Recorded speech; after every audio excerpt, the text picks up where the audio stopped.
Yung taong sobrang mapagbigay, mag-iingat ka dyan. Alam mo kung bakit? Kasi hindi lahat ng pagbibigay tungkol sa sobra nila.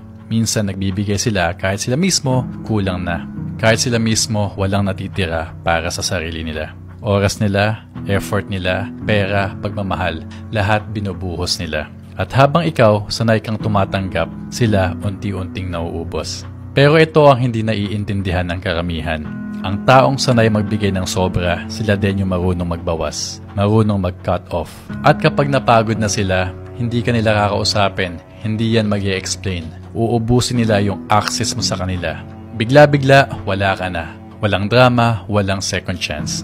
Kaya wag kang komportable sa pagiging taker. Huwag mong gawing ugali na sila palagi ang nagbibigay at ikaw lang ang kumukuha. Kasi tandaan mo, yung huling bigay nila sa'yo, yun na pala yung last. At doon mo marirealize, hindi sila mahina, hindi sila tanga. Sila yung malakas kasi natutunan nilang piliin ang sarili nila. Kaya kung may taong mapagbigay sa buhay mo ngayon, alagaan mo, i-appreciate mo, respetuhin mo yung kabutihan nila. At higit sa lahat, matuto ka rin magbigay, matuto kang magbalik.